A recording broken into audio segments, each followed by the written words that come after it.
In this lecture, we're going to wrap up our study of the heart by looking at some clinical information. We're going to start with a heart murmur. So a heart murmur is a sign of what's known as valvular heart disease, VHD. So you remember that there are 4 valves of the heart, and these valves are supposed to close and form a tight seal to prevent blood from flowing backward into the chamber it came from. If a valve is faulty or leaky, then that blood doesn't flow smoothly through the heart and you have backflow. Well, what happens is if you're getting less blood out of your heart, then some common signs and symptoms is you might be lightheaded or dizzy, shortness of breath. You may have a rapid fluttering heartbeat. Your heartbeat might be up. You could be fainting. If your brain doesn't get enough oxygen, fainting or syncope is what happens. And so these are all signs of circulation disorders. And in this case, the issue is the blood flow because there's a leaky valve and it's not flowing through the heart properly. Now there's several different, every valve could have an issue. I'm just going over a couple. A heart murmur, one common one is called valvular regurgitation, and it's just what it sounds like. The valve doesn't close properly, and so blood regurgitates back into the chamber it came from. So it's a leaky valve.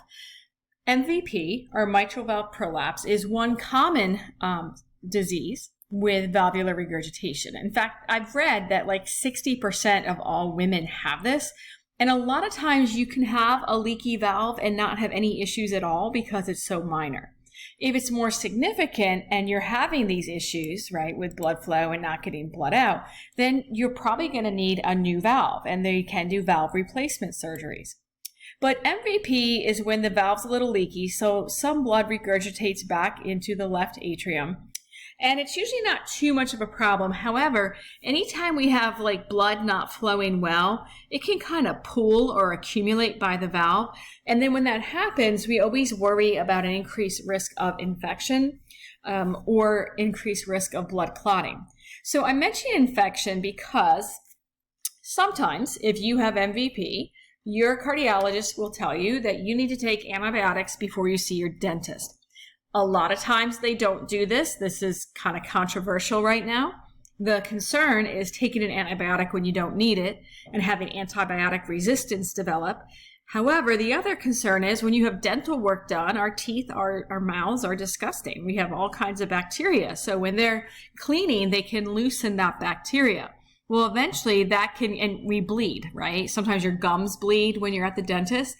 So that bacteria gets in your blood and all blood goes to the heart. So the concern, if you don't have this good blood flow and you get the bacteria in your blood from the dentist, is that it could kind of accumulate. It's a nice area for bacteria to hang out, and you could get like an endocarditis or an infection in your valve.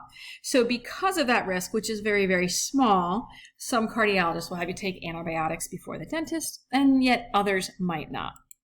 Another example of a valve issue is stenosis. So a stenotic valve is a little different. Notice here it's stenotic, it's narrow. Sometimes it's calcified. So you can see your normal aortic valve open and closed and a stenotic one. Now again, this is going to interfere with blood flow. For one, when it's open, less blood gets out. And when it closes, it doesn't close real thoroughly. So again, you're going to have problems with blood flow. Now I have some animations and links posted in helpful links and in the PowerPoint. I just want to play really quick what a normal sounds like, and I'm going to pick one abnormal sound just so you hear the difference. When a healthy heart beats, it makes a lub-dub sound. The first heart sound, lub, also known as S1, is caused by the closing of the AV valves after the atria have pumped blood into the ventricles. The second heart sound, dub, or S2, originates from the closing of the aortic and pulmonary valves right after the ventricles have ejected the blood. Diastole is longer than systole, hence the lub-dub, lub-dub, lub-dub. Mitral valve regurgitation. When the mitral valve does not close properly and blood surges back to the left atrium during systole, the murmur starts at S1 when the AV valves close and maintains the same intensity for the entire duration of systole.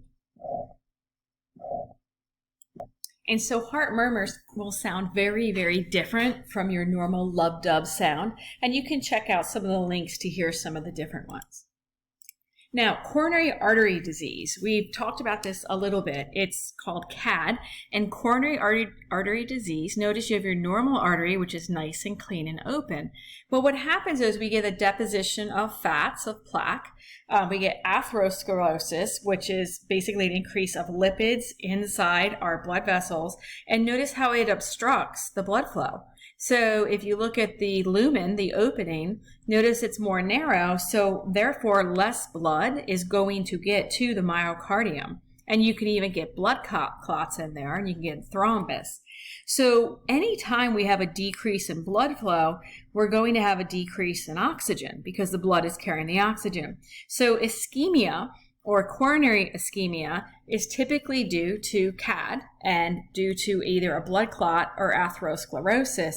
And so again, this is when you're getting less oxygen to the myocardium, so you would have hypoxia, which is going to occur.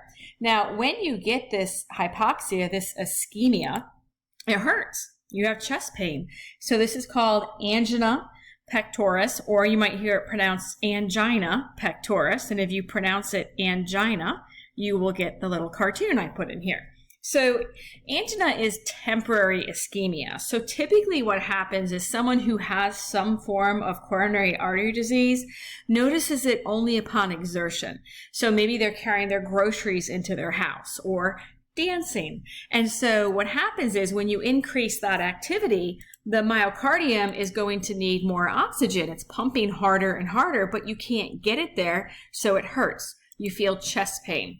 The immediate treatment is nitroglycerin. It's called Nitrostat. It's sublingual, so you take the medication, pop it under your tongue, and it's a vasodilator. It opens up the coronary vessels to restore blood flow. Now, if you're taking that, then there's a problem, right? There's something going on with the blood flow to your heart. So they can do what's called an angiogram, where they inject a dye and they can look at the blood flow through the heart. So notice normal circulation. You can see the aorta up here, and you see your RCA, and you see your LCA, and you see the vessels coming off. But look over here at this side. Notice the whole left side is not getting blood flow at all. So the angiogram is done for diagnosis, and then they can also thread through it a balloon and a stent. So an angioplasty is when they go up into the vessel, they thread a catheter. Now you have to go through an artery. So they might go through the femoral artery or the brachial artery or the radial artery, because they got to get back to the aorta to go into the right artery, right? The right coronary artery. But they go in and they can inflate the balloon, and then they put this wire mesh or stent in, and then that keeps the artery open. Now, the problem with these is they tend to reocclude fairly quickly, like in a few years. So you really want to make sure if you have this done that you change your diet and exercise more. And if the CAD, if it's bad enough, the hypoxia, right? If it's temporary, we have this ischemia. But if it's permanent, we have what's called an infarct. And so a myocardial infarction is when part of the myocardium actually dies from the decreased oxygen. It's so hypoxic. You can see this picture here showing you different coronary arteries with the narrowing that can occur. And you can have left anterior descending, and that's totally full. You're not getting any blood to your whole left side of your heart, and you're going to have a massive MI, or myocardial infarction. So the treatment or the prevention, if the stent doesn't work, is to do a bypass. And so CABG is a coronary artery bypass. So if they know there's a clot, they basically get a new vessel. A lot of times they take a vein and they just tie it off so it goes around wherever that blood clot is. So it's a bypass. It's literally going around the area that has the clot. Now, if it's a single bypass, double, triple, quadruple, that's the number of blood vessels that were clogged. So someone with a quadruple bypass has a pretty, bad heart. It's pretty clogged up. So it's good that they got that surgery. So the MI is the heart attack, and it's happening because the cardiac muscle cells die from the lack of oxygen. Remember, when there's less oxygen, they try to do anaerobic work, but then they have enzymes that accumulate. The lactic acid is going to interfere with the functioning of the pacemaker cells and the cardiac muscle. And so you have this heart attack. Now, what happens is the heart functioning doesn't work in the area that's damaged. So it's basically a portion of the heart is not contracting properly. It is not cardiac arrest, which is when the heart stops. But what happens is, as you start to convert over and do the anaerobic work, enzymes start to accumulate. And then when the cells rupture or die, they spill all these enzymes and proteins into your blood. So we'll come back and talk about those enzymes and protein in just a minute, but signs and symptoms of a heart attack. So a lot of times you might start to sweat or feel nauseated, lightheaded, chest pain. Sometimes the pain moves down the left arm. Sometimes it moves up the left side of the jaw, or you feel it in your back. Can happen as well. Remember, sometimes people are going to shake it off as heartburn. So the infarct is the dead tissue that's happening, and so the heart isn't working as well. It could ultimately lead to ventricular fibrillation or cardiac arrest. Those can happen from a heart attack. And as I mentioned, when these cells die, they release all those proteins into the blood. So enzymes that are produced and proteins, you probably remember troponin as a muscle protein. There's enzymes, CKMB. Now we're not measuring this table, but I do want you to recognize some of the proteins and enzymes that will be in the blood. So if you're trying to diagnose a heart attack, you can do an EKG and you also do blood work, because the levels go up because it's showing that those cells are damaged. Now, there's something called a STEMI, which is the one we look at in lab, ST segment elevation heart attack. It's an acute MI, and the ST segment stays high so again, we'll just draw a little EKG. So remember, normally it looks like this, but if you're going to have ST elevation, it's going to stay up like that. Remember, that was your ST segment elevation. And another thing that you might see is a really deep Q. So a deep Q wave is also associated with an MI. So if there is an MI, what do? Well, you try to limit the infarct, right? You try to restore circulation as soon as possible. You give oxygen, reduce the workload of the heart, and it hurts. So you do something for the pain, and you try to give a clot buster. If this is from a thrombus, you need to dissolve that blood clot as soon as possible so you can restore circulation. So one of the sayings is that when you have a heart attack and you go to the ER, Mona meets you at the door. So you get the morphine for the pain, you get the supplemental oxygen for it because your heart isn't working as well, you get the nitro, you get the vasodilator, and you get the clot buster. And then the treatment is to obviously reduce the effects. And then after that, you probably end up getting some sort of coronary bypass, typically, or stent to try to prevent it from happening again. Now, a heart attack could lead to cardiac arrest, but they're not the same thing. So the heart attack is part of the myocardium is dying because it's not getting oxygen. And again, there's all sorts of, when we look at the heart attack and it hurts, but cardiac arrest is when the heart stops. Now, a heart attack, heart disease could lead to cardiac arrest, but remember, they're not the exact same thing. So cardiac arrest is an electrical issue. It's when the electrical activity basically stops. And if you aren't having the pacemaker, right, you have asystole. If there's no electrical activity, then the heart will actually completely stop. And now oxygen, blood is not moving. So there's different factors that could cause cardiac arrest. So cardiac arrest, you need immediate CPR, because when we look at cardiac arrest, without any chest compressions, you're not moving blood. And it's the neurons that we're really worried about. The neurons die faster than the actual myocardium of the heart. In fact, it's said that the neurons are going to start dying in 5 to 6 minutes. So this is cardiac arrest, no chest compressions. I've read that the biological death with no chest compressions is going to be in 8 to 10 minutes. That's not very long at all, is it? So we want to make sure that we're trained in CPR, because CPR literally saves lives. Now, if you've been watching football and you saw what happened last year, there is something called sudden cardiac arrest. And sudden cardiac arrest is exactly what it sounds like. It's a life-threatening emergency. It strikes people who seem totally healthy. They collapse and they're in cardiac arrest. So commotio cordis is something that happens from a blow to the sternum. Now, the moment of impact, it's very specific. It usually has to hit on a T wave. And if it hits on a T wave, it actually changes. It hits the cell membrane and it changes the potassium channels. It's kind of crazy.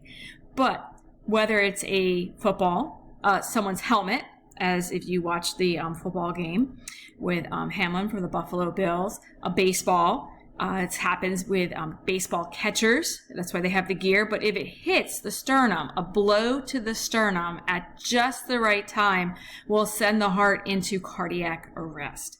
And then the treatment is you need immediate CPR. In fact, that's what saved his life. And so you have to be aware of this if you work with any athletes as well, because it can happen and it's going to be fast and you only have minutes. So you want to start CPR as soon as possible. And if you have that automatic defibrillator, you use that too to try to get their heart started again. Another cause of it is like an anatomical issue called hypertrophic cardiomyopathy. And in these individuals, they have an enlarged heart. And this tends to happen in really lean, tall individuals. So you've probably heard of certain basketball players that may have dropped on the court with a cardiac arrest event as well. So it could also be due to a problem in the heart. So the treatment, as I mentioned, CPR, you need to get to it right away because it's so quick that those neurons die. And so I'm sure you guys are all certified in CPR, but it literally saves lives. Now, at the end of this, I will post the wrong way to do CPR. It's something from The Office that I think is funny. Now, congestive heart failure is a chronic disease. So over time, when the heart has to work harder and harder and harder and generate more and more pressure, the heart starts to enlarge. And so remember, the heart can actually enlarge and then it doesn't work well at all because it's not elastic.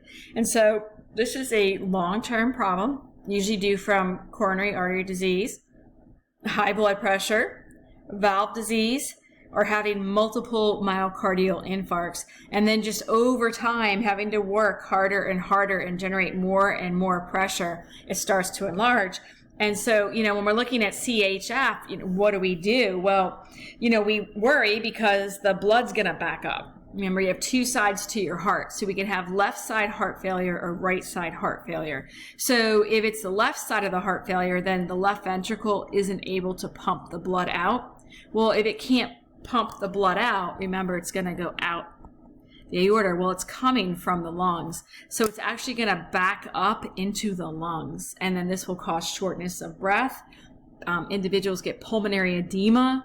And, they can actually kind of drown in their own lungs because they just can't get the blood out. If you have right side heart failure, now it backs up into your system. So it's going to back up into your veins. You'll start to have a lot of edema, swollen legs, swollen feet. So it can affect either side. And then as far as if you have this, what do you do? Well, you try to give the heart a rest. So they might go on a beta blocker to try to slow things down. Because remember, if it works a little slower, you might be able to stretch it and maybe pump some more blood out. They try to lower the blood pressure, decrease that afterload. Diuretic lowers your blood volume.